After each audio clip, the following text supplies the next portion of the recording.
Good afternoon, everybody. Welcome. I think we might get started. So welcome to those in the room. Thank you again for coming to our first seminar series of 2024. So it's the second year that we have them running with ourselves and the University of Melbourne. So really pleased and proud to be able to work with our colleagues on the precinct to make sure we can continue doing our nursing developments. So my name's Andy Dimmick. I'm the Chief Nursing Officer here at Peter Mac. Firstly, before we open, I'd like to acknowledge the traditional owners on the lands that we meet. For us here, the Wurundjeri Woiwurrung people of the Kulin Nation, and pay my respects to elders past and present. We have colleagues joining us online today, so remotely. So again, welcoming our colleagues from wherever you may be joining us as well. And I'd like to also welcome any Torres Strait and Aboriginal Islander community with us today. So I'd like to acknowledge our colleagues from the University of Melbourne, who are represented today by Professor Maya Krishnasamy. We look forward to presenting another year of Illuminating Nursing seminar series. It was really great last year, and we had a great broad spectrum of topics that cross really a lot of the parts of our nursing delivery of care in all aspects of the way where we work. So the series last year delved into issues of equity in healthcare, and this year we're extending that theme. Our 2024 series has been curated under the theme Expanding the Scope of Practice in the Health Professions, Evidence and Examples from the Field. So for us, really ensuring equitable access to healthcare is not just a measure of safety and quality, it's a fundamental part of our practice and our performance for all of our health systems. Because we as nurses are positioned at the crossroads of primary, community and acute healthcare, we play a pivotal role in helping people across care in a timely fashion. We're also critical in terms of advocating for our patients wherever they may be. Each of the expert presenters we have invited to speak this year will expand our understanding of equity issues in their field and pose new ideas for future of our health services. With that in mind, it's my pleasure to warmly welcome and introduce today's guest speaker, Professor John Oliffe. So Professor Oliffe is a Tier 1 Canada Research Chair at the School of Nursing in the University of British Columbia and a Professor at the Department of Nursing in the University of Melbourne. He has expertise in wide-ranging qualitative methods as the founder and the lead investigator of the University of British Columbia's Men's Health Research Program. Professor Oliffe's research work explores the influence of gendered health behaviours and illness management and its impact on partners, families, and the overall life quality, I should say. His findings offer valuable guidance to clinicians and researchers, and his research has informed evaluated tailored interventions. Today, Professor Oliffe's lecture is titled Producing and Promoting Gender Equity in Healthcare.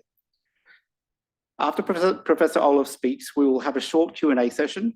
So myself and Maya will monitor that, and Maya will moderate the questions coming in online. So please do that, which I'll tell you how to do that in a moment.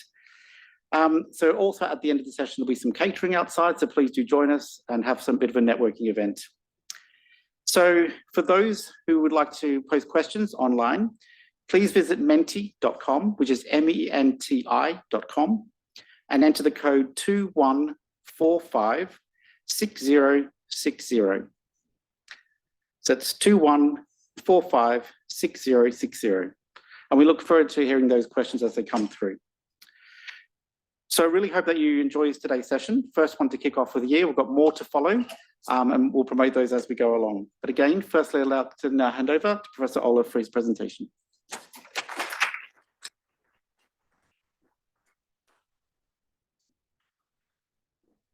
Thanks, Andy, and thanks for the opportunity to have a little bit of a chat today about the work that we're doing in gender equity in health promotion. There I am. Just to say that we're doing 3 projects that I'll share today. They're around men's health, but they're also, one of the projects is around women's health. So trying to give a little bit of a feel for the work that we're doing. The caveat is that much of this work is from Canada, but I think there's probably some things that will resonate, I'm hoping, with the Australian context. Just by way of background, I go to a lot of presentations and oftentimes people will talk about gender and they'll talk about equity without really defining them. So forgive me, but I'll give you a little bit of a working knowledge of how we think about it in the work that we do, just to sort of situate it before jumping into some of the work that the actual work that we do. So just say with gender, it's how things are socially constructed in terms of being a woman or a man, And obviously between that binary, there's a continuum of performances in and outside of that. So we think about those traits or actual states that people show up with as gendered in their healthcare. And so oftentimes what we're trying to do is introduce the idea of practices that might be more health promoting and might be a little bit more about addressing the intersections with healthcare services. We differentiate from sex. Sex is biology for us. And so we talk about female, male, and we talk about the biologies that are attached to those designate areas. And again, there's diversity in sex. And so we often talk about sex differences, and sex differences is often the caveat by which we start to get into some of the gendered pieces that we do, some of the gendered work. And I'll bring some of that to fruition as I talk through some of this. Equity. I've got some mates in banking and, you know, it's really ill-defined. When I talk to them, I think I'm talking about something completely different to what we're talking about equity in health. To the south of us in Canada, in the US, they talk about inequities. They talk about it in terms of its problems. And the idea being that the social determinants of health often determine, you know, health outcomes for people. So equity, the idea that we come up with some ideas, some solutions that are justified and worked with subgroups to help them address the inequities that they're facing. It's about fairness and it's about justice. So that's a lot of the work we do, is we try to develop these interventions that are tailored to subgroups. Health promotion too, I think, is really interesting. You know, I have a fondness for health promotion. I remember back in the 70s with the Ottawa Charter, it was something that was really, really important. I think because, you know, pre-74, we kind of did this thing called health education, and the idea would be that we would give information and that people would just absorb it. And of course, that was pretty simplistic and it didn't work really well. But 74 through to 94, health promotion was the golden era.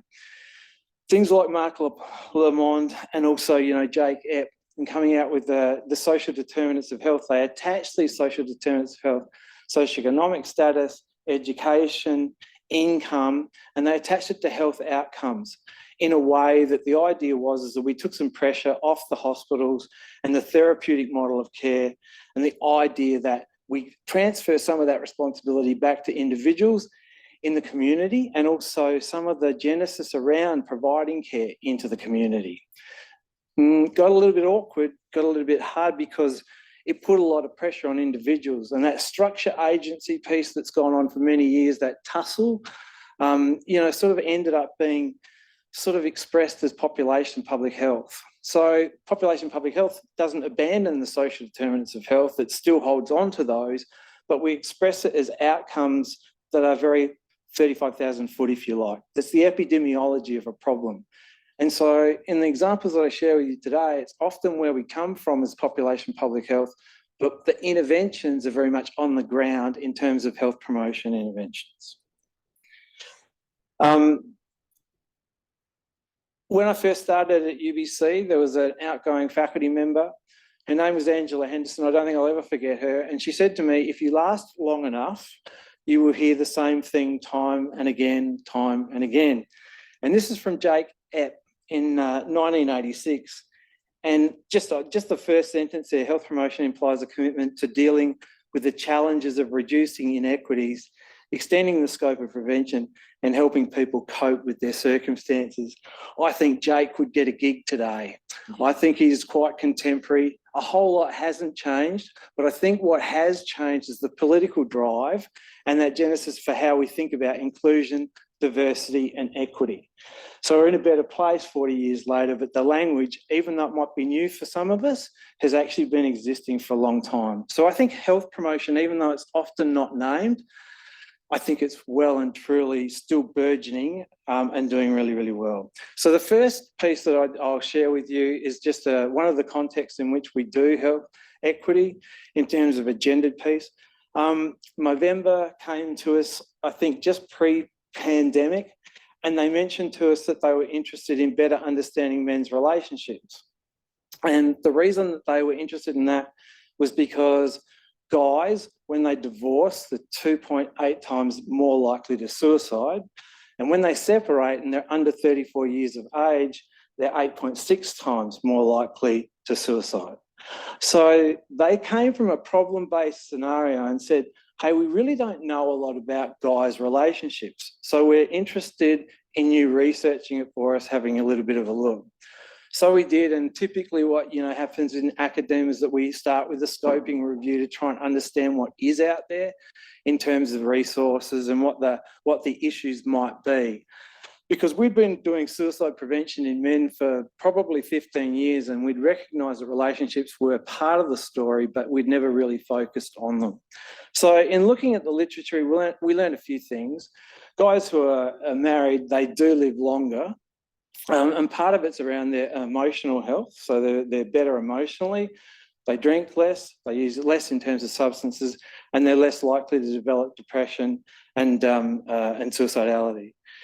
But a distressed relationship, by contrast, is the third biggest predictor of male suicide after depression and substance use. So again, it's just trying to work through those things. We also had a look at what services were out there. And it's interesting, there wasn't a whole lot of templates for guys to learn about their relationships. Like oftentimes what they'd grown up with weren't really translating to their lives 20 to 40 years later. So again, we sort of stumbled across this literature that really talked about relationships happening to men rather than going into a relationship with a plan, so to speak. The other thing is all the services were downstream, rightly so, for domestic violence, intimate partner violence, but those weren't services that guys were necessarily going to go to in order to be better at relationships. Many of them were mandated. So if there was distress in a relationship, it was often they'd show up in crisis. And finally, we were doing this, we were looking at the literature at a time of COVID.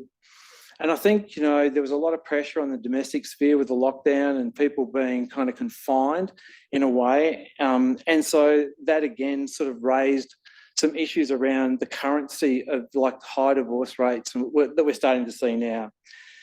So we interviewed 50 guys from Canada and Australia about breakups, and it was quite cathartic. I think because we were interviewing them on Zoom in part, at a time when it was COVID lockdown, and many of them didn't have a whole lot of other people to talk to. So the interviews were really quite rich.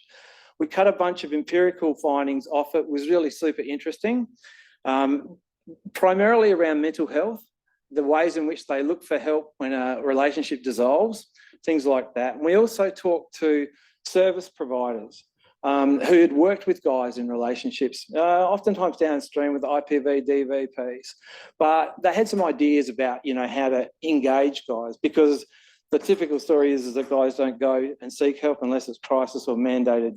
So again, those were helpful kind of, insights into the breakups. But what we sort of realised is that we were being quite problematic about guys' relationships. So we decided to ask guys what an equitable, sustainable, intimate partner relationship looked like.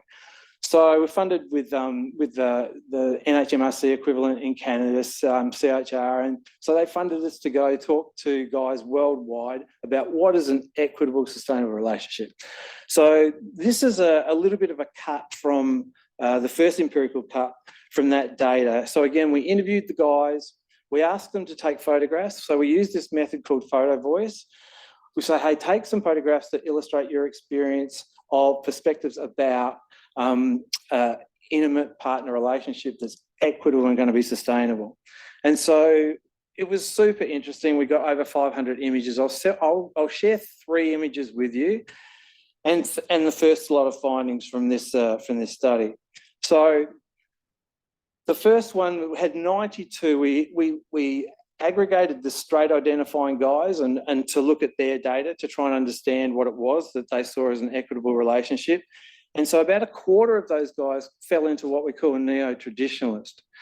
And that is that it's really rooted in the idea of traditional gender roles, where they're still likely to be doing the chores outside and someone else is likely to be cooking inside. So very, very traditional.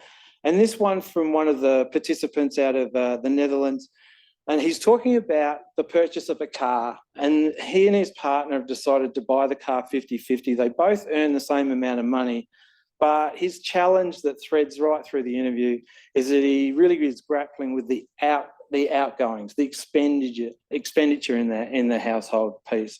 And he says, for us generally, I think about the cost of it. She has much more idea about the decoration stuff. And if we have two separate decisions, then she wins, that's all. And so it's a kind of this filtering through about a quarter of the participants where it's really steeped in this traditional kind of idea about how relationships look and feel. 50% of the guys, these guys are 19 to 44 years of age, so young blokes, fell into egalitarian. So we would say about equality. Love this quote from a guy out of the US, and he says, it's a pretty big deal because girls usually have many more clothes. For her to let me have my very boyish right side of the dresser, that's pretty awesome. So it's a lovely example of 50-50. And this worked really well for a lot of guys until the hard count came into it, until they started to think about who was doing what and then trying to measure it. And so you can imagine that a little bit of resentment could come into it. And they would talk about that. So about 50% of those. And the one we asked about equity, we asked everybody about equity. So the 75% that I've just sort of described now, traditionalist and egalitarian, that was a direct question about how is equity for you in the relationship? And that's literally what they described. So a quarter of these guys did really talk to equity, that notion of fairness, that notion of articulating what it is you want from the relationship, but also being very aware of partners' needs and also you knowing that it changes over time and adjusting for it. It's just a really, simple example here, just talks about being on the couch. We really had to go through developing a sense of empathy. We're both in the same kind of level playing field. So it's just, the quote situates, conversation and communication designated about the relationship really, really clearly. They're the three types. So if you want the 9,000 word version, it's there. When we get into social science and medicine, it's like winning the grand final. And we got into social science and medicine, so we're very, very happy with that. It's 9,000 word paper.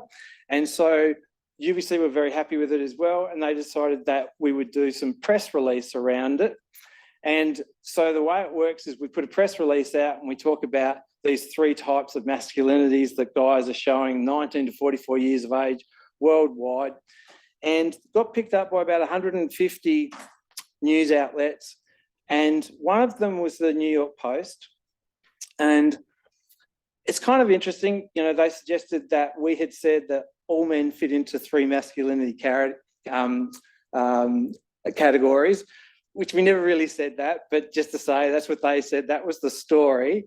And then they borrowed images from Getty's images and reproduced the story. And this is their picture of progressive masculinity, which is not really representative of what we were trying to put forward. So people say that any publicity is good publicity. And I guess, maybe it did draw some attention to getting the conversation.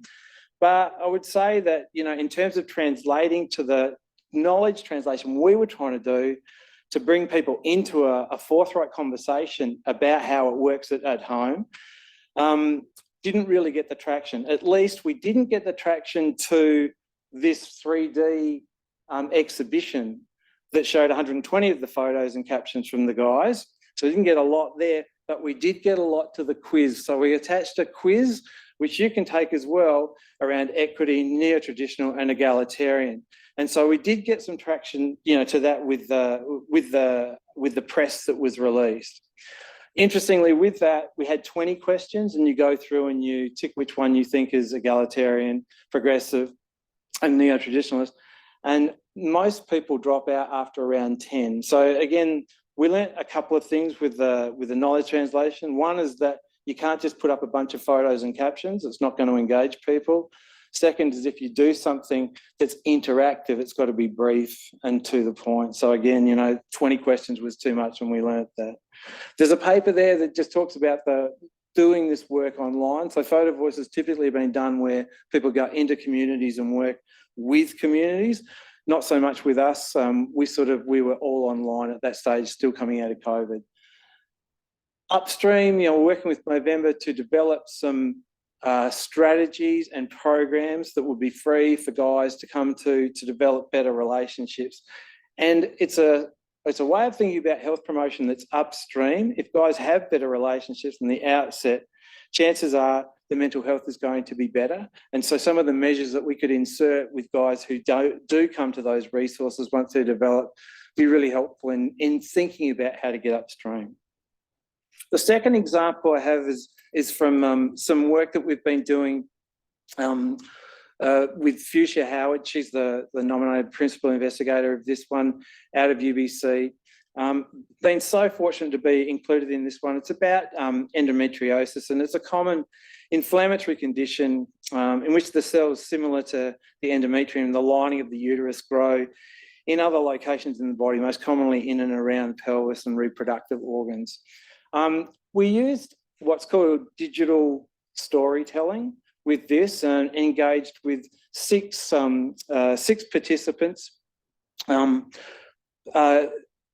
quite young, between the 19 and 39 years of age. And what we did was bring them into what's called digital storytelling. It's done online. It's 7 weeks, 2 hours per session. And it engages with these participants to talk about and start to develop a story about their endometriosis. Endometriosis is more common than perhaps we think. 1 in 14 Australians will be diagnosed between 44 and 49 years of age with it and experience it somewhere along their life. So it's really, really, really important. It also takes approximately 6.5 years to get a diagnosis. So it's often one of those ones that takes a long time to come to terms with, or to get a diagnosis to know what you're actually dealing with. So I think these stories were really important in engaging these young women in their conversations about that. So not to belabor the 7 parts, but just to say, having done qualitative interviews for 20 odd years and talked to people live about experiences, what was really, really good about this is that it was run over 7 weeks. And so there was a layering of the stories. So they would introduce the idea of a story that encouraged the participants to think about a pivotal moment and start to build their story around that. And then the idea being that you start to narrate, so you script your story, start to lay some images and embed or overlay a narrative over the top of that. And it's to communicate an experience that might, otherwise not be heard or not be understood. So a really powerful method. Think it's a great way forward in terms of, helping us raise awareness of really important issues. So here, I'll play you a video in a moment, and it's the trailer from, the 6 participants. But just a couple of stills here. I think that sometimes in health promotion, we get hooked on product. I think it's all about the outcome, but I think this is a couple of slides here, and the illustrative quote suggests that it is also about process. So oftentimes we'll talk about a problem and then we'll build an intervention, but I think there's some nice evidence here that it was actually quite therapeutic for these folks to be involved in this 7-week course.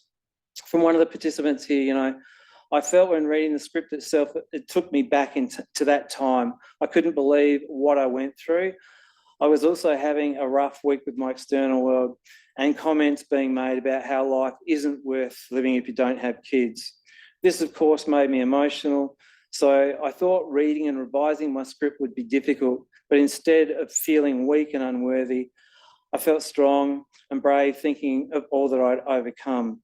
So, for about 70% of the folks who, get endometriosis, they go on to have children, but many of them are struck with problems and challenges around reproduction.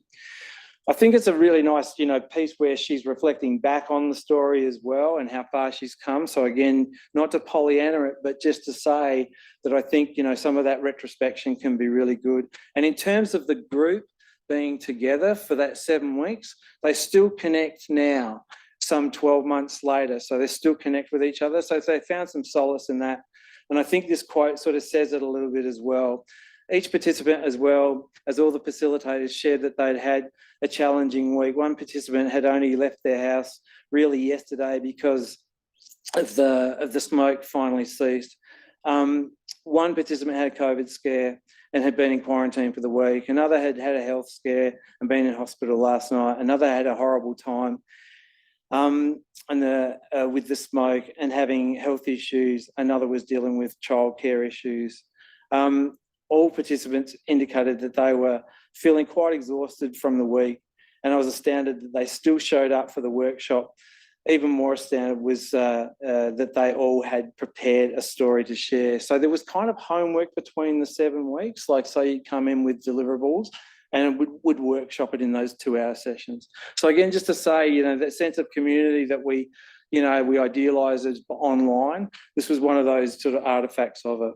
I'll share this video with you. It's a trailer that kind of puts the 7 together. We had a launch for the videos, the individual ones, and this is a conglomerate of it.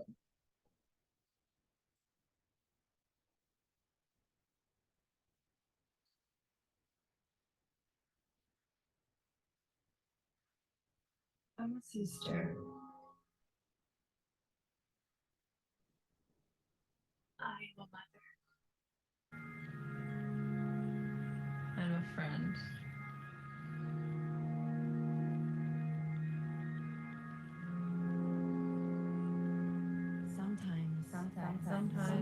Sometimes it feels like lightning.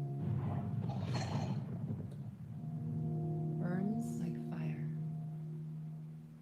Other times, like I'm drowning.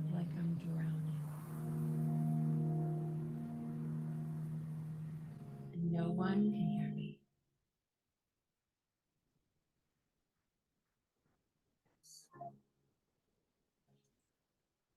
Like I'm broken.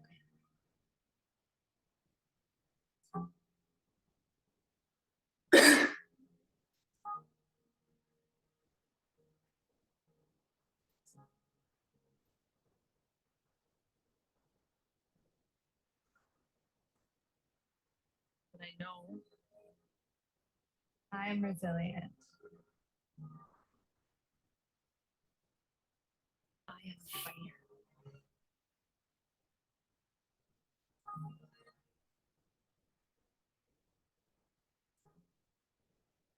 Even when the sky seems dark, somewhere there are stars alight.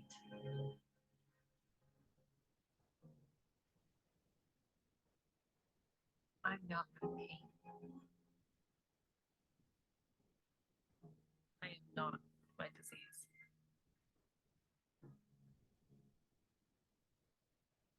I'm not alone. I am not alone.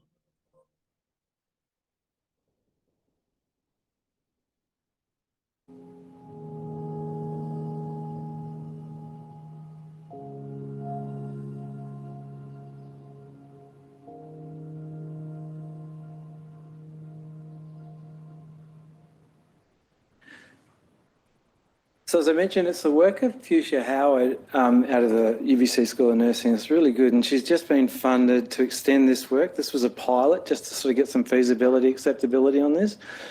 And so a decent-sized national grant run for 4 years now.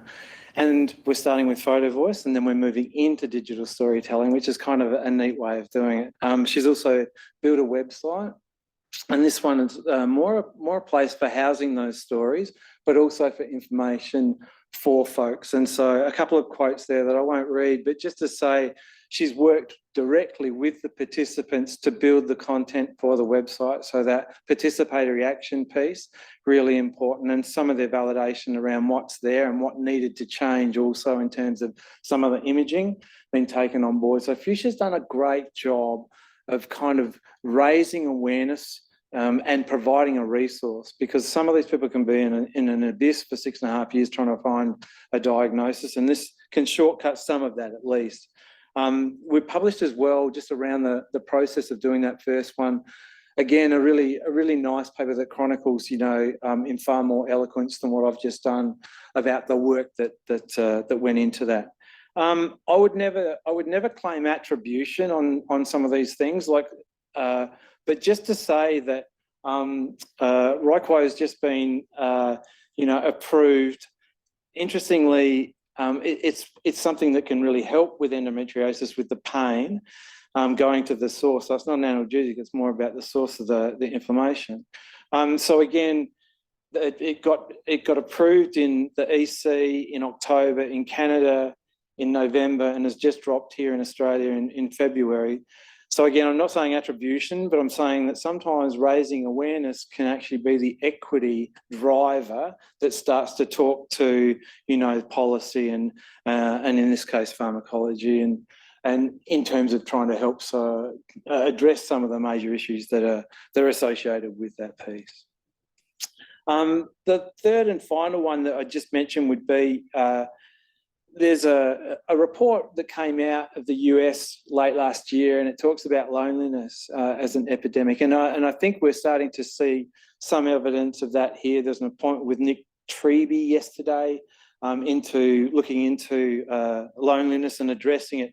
It's a bit of a crisis. I think it's in part a hangover from COVID, but I think it's been established for a little while that isolation and loneliness are really critical factors in terms of mental health. It's interesting too that during COVID, everyone was like, oh, well, the suicide rates aren't going up, but now we're noticing a bump in that they are. And oftentimes a transition and trauma, it's post that you start to see some of those outcomes. And we are seeing that in the US figures. So again, it's just trying to sort of work with thinking about, well, how do you address loneliness in a society?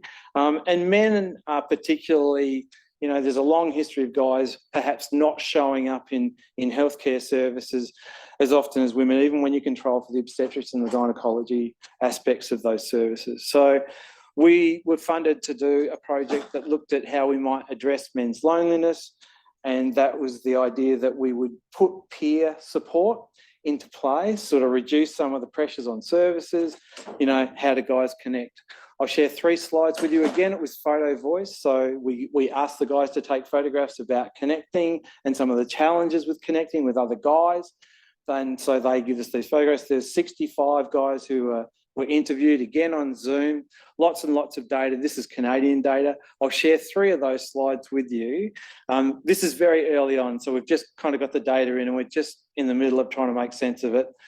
This one I liked, fragmented. I titled it fragmented just because there's so many branches coming off. I really thought the broken branches near the bottom represented the current societal attitudes towards men's peer support, dug into the ground and broken. And there's a few branches that are still growing up, growing up are a changing of attitudes in terms of progression. So again, that discourse about how guys do connect and don't connect. This one I also liked, sunset shared with friends as we reflected. I think a lot of the time it's going to be just trying to process everything in your own head, knowing that you're not really going to be that great communicating it, getting it, because you don't really fully understand it yourself, managing the awkwardness of that conversation from the very beginning of having to try and overcome that.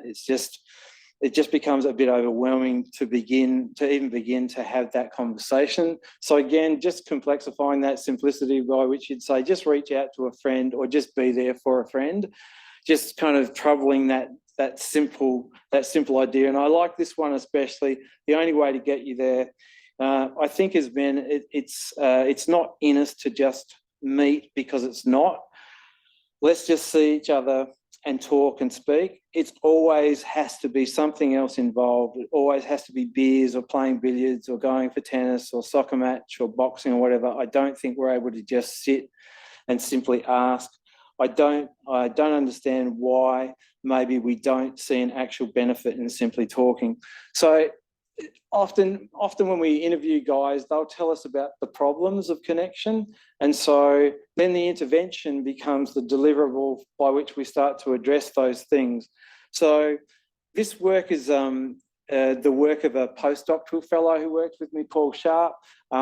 University of New South Wales picked him up just recently as a senior lecturer, which is great. And so we're continuing on this work remotely. But he's built a website that's, obviously draft and isn't out there yet, called In Good Company.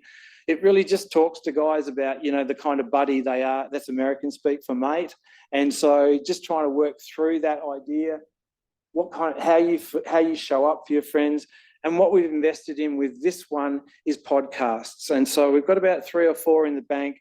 And we're going to release those with a launch shortly. But just to say, some things like what is contemporary masculinity and how might I get some booze, drugs and men's talk? all about shade and ghosting, connecting deeply with your buddies. So the things that sort of were highlighted as deficits by the guys or challenges by the guys in terms of connecting to peer support being put in, you know, kind of layman's terms, but the opportunity to sort of listen to the experiences of others and working through. So I've got a few where there's clinicians as well.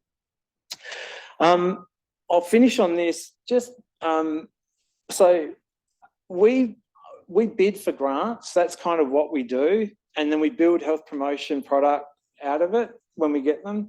So 85% of the time that we apply for a grant, we miss. And so, you know, disappointing. So only 15% of the time. So those 3 projects all got funded, which is great, but 85% of what we pitch doesn't get up. So I often think about, you know, the grants, and then we build the product, and then those 3 products at the end of the grant will die with the budget. And so it's kind of over. So I think a lot about the commercial determinants of health, and this could be the soapbox for the end of my career. You know, I just keep peddling this one, but just to say that I think we need to think more creatively. I would never abandon the grind of writing grants and hoping that we can get good ideas funded. But I do think that those interventions, for the ones that are savvy and show effect, and that we just want to be able to adjust and formally evaluate, I think there is an opportunity to kind of work with industry in a way that could help us sustain those and build those. Because really what we've got at the moment, I've got a 20-year history of tumbleweeds that are going down the highway that are the interventions that I built. And it's disappointing, and it's probably not very good use of taxpayers' money either when we don't sustain some of them or we don't adjust some of them. So again, that notion of health promotion residing in the community is increasingly in the E space. It has to have an E presence to be marketable. So here's my ideas, just 3 of them. So I think we should rechannel some of the taxes that are collected for gambling, which is at epidemic levels at the moment. And we should put it into things like men building better intimate partner relationships, like an intervention. I think that would be really, really good in a way that was sustainable and that we could work with it. I think we should talk to athleisure wear, perhaps especially Lululemon, about raising awareness of women's endometriosis and the difficulties and the challenges to raise an awareness. I'm sure they'd be interested in endorsing that kind of messaging. And I think that we should talk to John Deere, who supply such great equipment to farmers. And I think we should talk to them about men's loneliness. And because we know that farmers oftentimes experience a lot of that, I'm sure that they'd want to be involved in helping Paul develop his Beyond the Banter podcasts for moving that forward, for making that a thing that we could actually market and position as particularly helpful for guys. Just a shout out of thanks for the opportunity to share these 3 kind of things that are taking up our time at the moment and we're thinking a lot about. And welcome the opportunity to have some questions or comments. Yeah, thank you.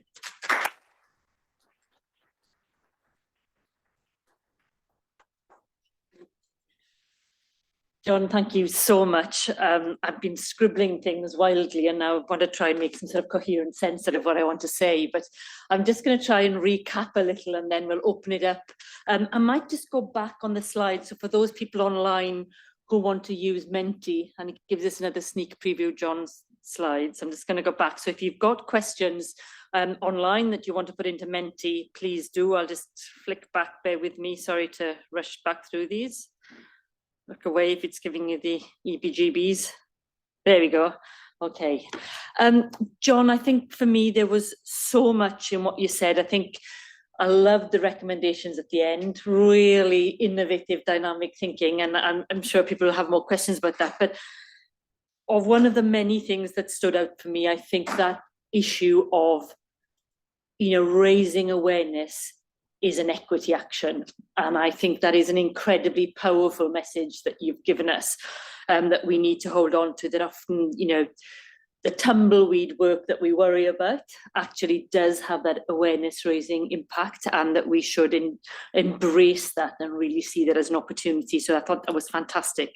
The issue of giving voice as a matter of equity, and I think what you did remarkably cleverly was weave the work that you've done, but also gave us an insight into different methodologies. You reminded us of the importance of knowledge translation. The issue around, working on actions that have upstream effects and capturing people upstream. I really like that, and particularly in the equity context, who do we need to be capturing upstream? So many things that you said. I think equity 30 years on to the EP work, and here we are. But lots of questions I'm sure people will have. I'm going to stop and hold on to some of mine. There may be some people online. I'm just going to see if they're, but while we're waiting for things to come through, does anybody in the audience have anything you want to ask? Vanessa promised me this would work, and now I've done something catastrophic. I don't think I need microphone. Okay, Okay, I project very well. Amazing presentation, John. I have about 3 questions, but I don't think I can ask all 3. I think, yeah, you can stop me. I think great point in regard to project 2 that you mentioned, pharmacology, the new med that came out just in February, a couple of weeks ago. But that raises another issue of equity, because we have a new med that I know how it works, but it's $135. It's not on PBS. How do we resolve that? Yeah. So Sorry, I have. we make that kind of noise, So yeah, I agree. It's like it's the equity on the equity, right? So it's $9.6 billion a year that endometriosis costs Australia, in most of it in lost productivity. So I think we could lobby a case that $135 a month could be subsidised to make it more accessible for more people, because in some ways it's a differential diagnosis as well. Like if it shows effect, then great, and if it doesn't, then okay, we look for alternatives. But again, yeah, I think that's an equity issue, and oftentimes we're thinking about equity in terms of tailored for specific subgroups. And I like this example because it's about a certain disease, and so it's inclusive of whoever has been unfortunate enough to be afflicted. So, and making that accessible for everybody, I think is key. But yeah, it's a good point about the money that's involved in some of that. Can I ask one small question? You can. In relation to projects 1 and 3, amazing. I know the project 3 is still underway. Yeah. But did you, by any chance, in any of these, look at the impact of cultural and ethnic background of those guys on the why they perceive loneliness, and on the why they categorize themselves into different groups? Because we know that men coming from certain cultural and ethnic background have different approaches and have that stoicism. They express themselves differently. Did you, by any chance? Yeah, so even with the big one, like for qualitative, 110 is big. Yeah. And so and those guys were from 15 countries, and we had a lot of traffic from Turkey. And so we would be interviewing these guys all over the world.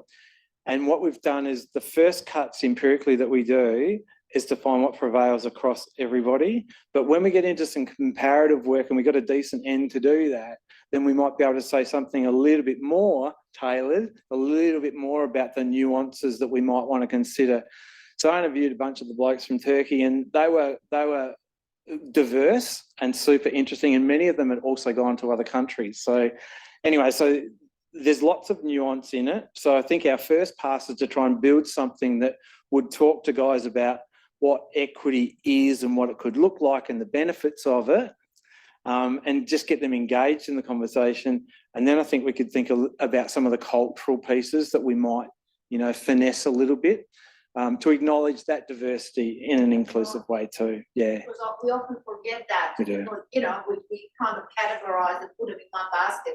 But there are definitely significant differences, and I'm looking from a pharmacological perspective how we respond differently to medication. That's how we get right. So I'll true. stop now. So Thank you true. so much. Thanks, Ness. Great questions. Anybody else have a question? Do you want to ask? People thinking. John, I was really struck by that categorization of traditional, egalitarian and progressive, and recognize that in the context of the work, it was around those relationships. But I was thinking to myself, I wonder whether that would have an influence on how men feel they engage into a health system, and whether you had a sense about whether that would influence, how somebody might perceive their ability to share information about their health, in a formal health context. I know it's a different question, but I was really struck by it when you were talking about it, because I've never thought about it. Yeah, I don't know if I can answer you. Just to say that it was so interesting. The grant was written around what is an equitable, sustainable relationship, and those were the three answers, the predominant categories that we got. And so I think equity is a really, really challenging word to define, and I think we should all be reminded of that in our own work. And a lot of these guys, they were also like, it's in relation, right? So it's not just them, like they're negotiating these patterns, presumably. And so they started to think about equity in the aftermath of it in ways that perhaps they hadn't. So they did start to reflect on their relationship. And I actually think that's the intervention. Rather than at one point, my member were talking to us about, what content would you prescribe to have guys have a successful relationship? And I'm like, no, maybe let's talk to them about what equity is. Maybe let's help them think about consent. Maybe let's, throw some contemporary things out there for them to engage with, because I don't think you can teach relationships. I think you can have some good foundations and good boundaries and stuff. I don't know if I've answered your question, but just to say, it's fascinating, absolutely fascinating. And the kind of stuff that we just don't consider at all in how people might feel able to engage with advice we give or treatments that are recommended, or in terms of and it's just to say the relationship stuff was never something we were going to do, but we were asked to do it, and it does, even perhaps I don't represent it quite right, but it does intricately connect to mental health massively, guys in distressed relationships or disrupted ones. So it's trying to work out what goes on upstream. And anyway, so it's been quite interesting, but it wasn't ever what I thought we'd be doing in terms of health and suicide prevention ever. Fantastic. Yeah, Josh. Was it a 6.5-year journey to diagnosis? Was that what you said? Yeah, on average. Yeah, and apparently it's improved. It's improved. Yeah. It's just, is there more to talk about as far as what were the impediments to that journey? Like what stopped the diagnosis happening earlier? What was their experience of not being heard or listened to? And way more detailed than what I shared, in some of the stories from the participants, those things about this vague abdominal pain and, arriving in acute care and being triaged out, over long periods of time, up and down in terms of trajectory with the pain, severity wise. So lots of things that, that vague abdo pain getting pushed out. So there was a lot of that, that it was associated with menstrual cycle, things like that. So there's all of these factors, and that might delay a diagnosis. And I think that's a big part of it. And some of the participants really got into that, about that journey was a huge part of the frustration. So again, I love that they raise awareness of it, because then it makes it a possibility. If there's someone who saw that and was experiencing some vague abdo pain intermittently, and it was never really going anywhere, but it was still causing them problem, it might be a way of getting a conversation or pushing something further in terms of naming it, which I think can help.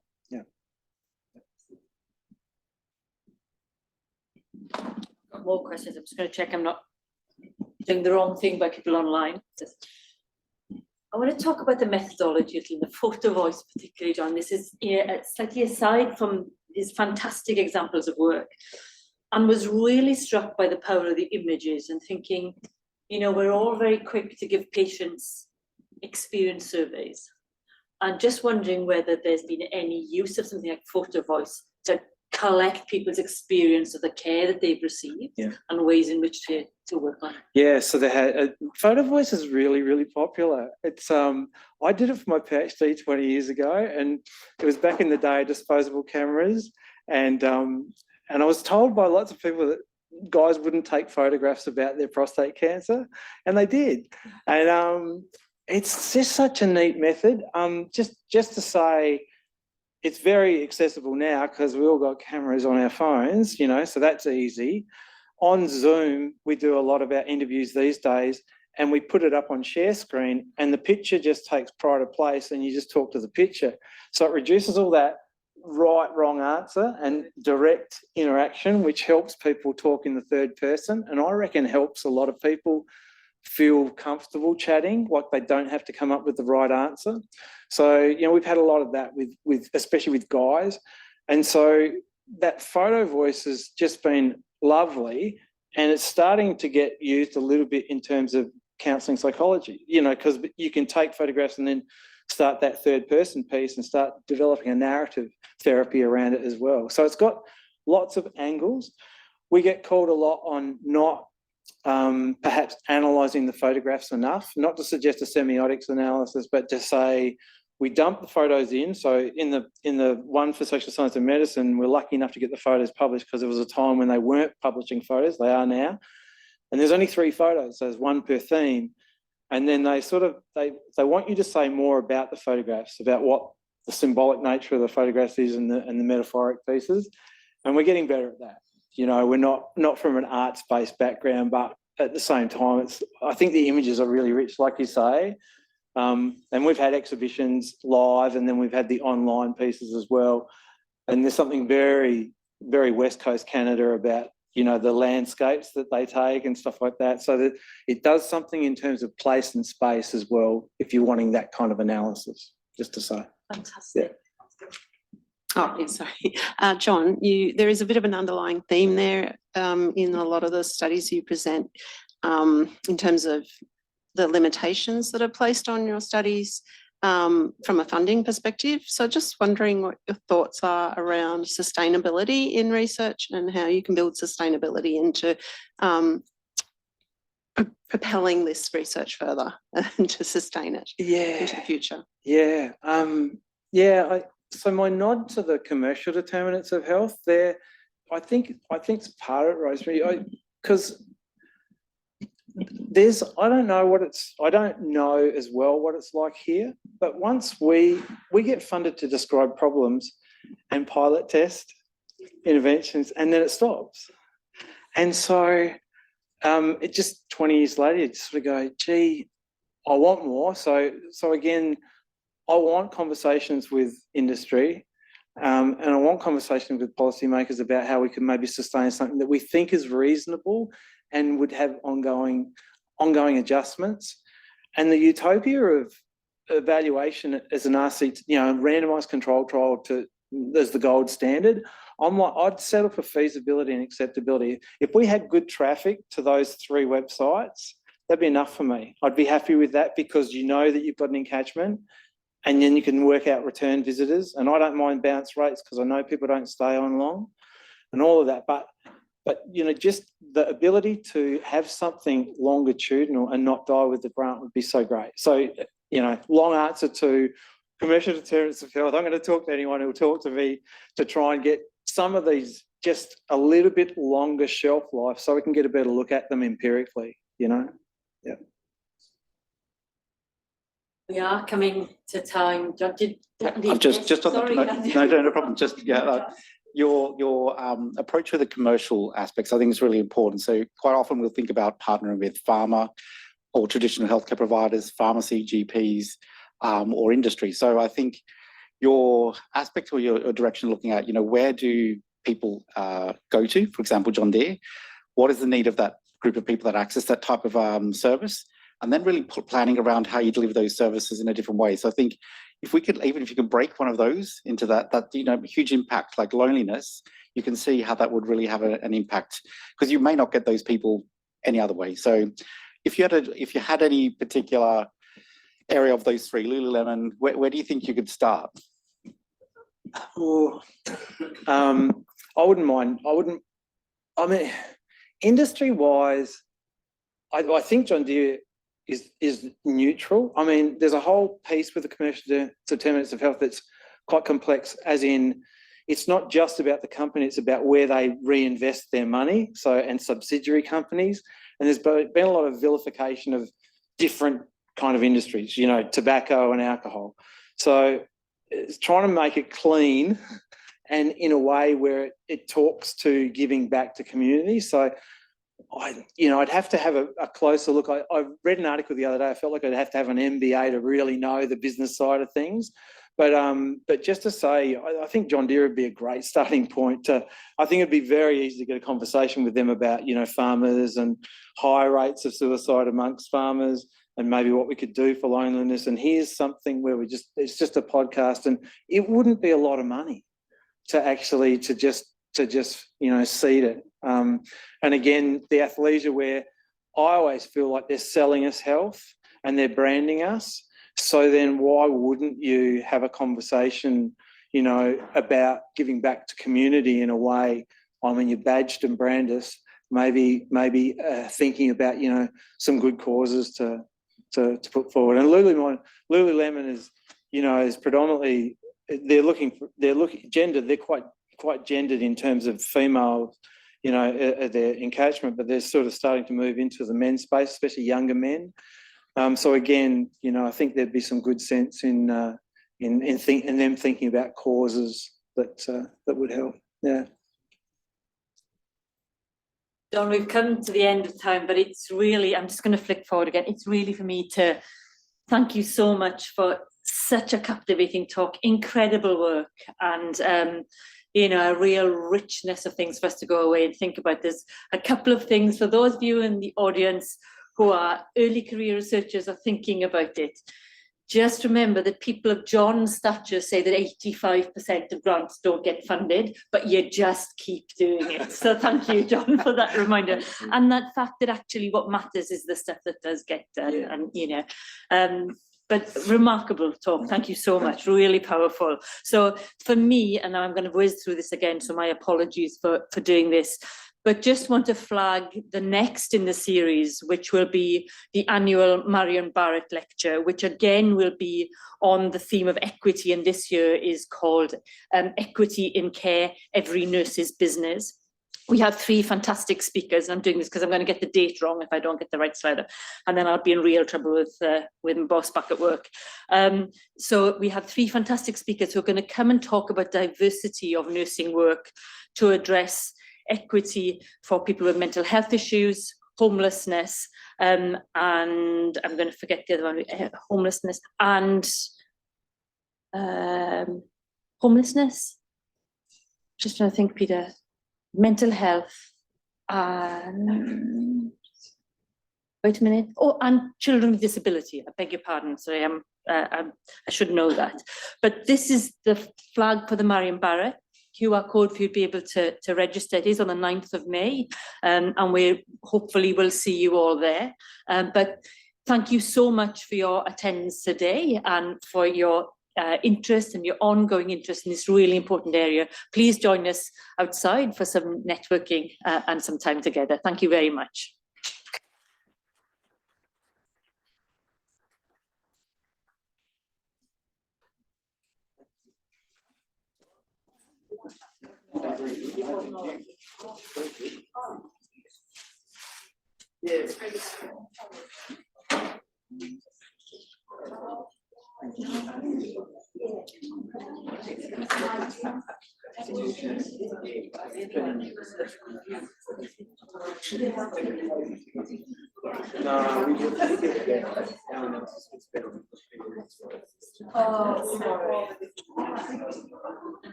Great. Yeah. Do you have something for that session? Yeah.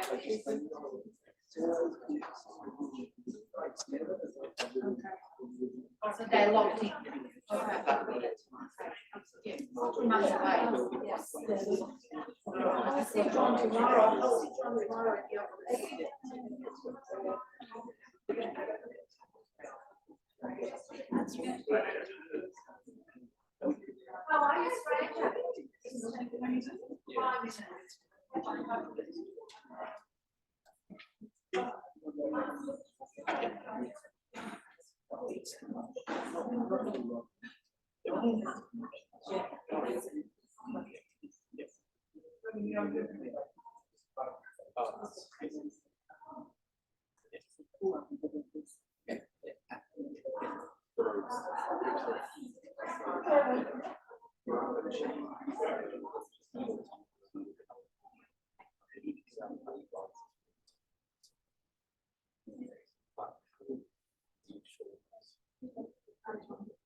No worries.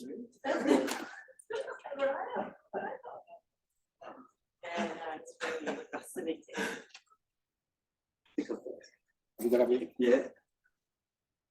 Do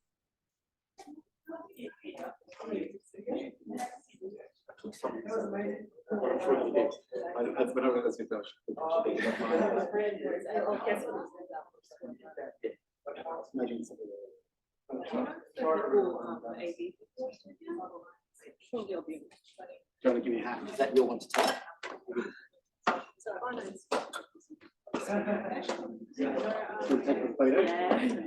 Let's do that. Okay. Yeah. You should have been peeking this way.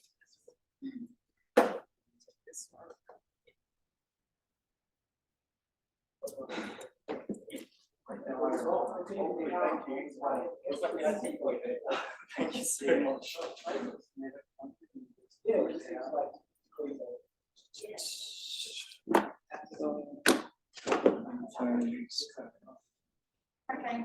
Hey, have a good evening, guys. Thank you very much. No worries.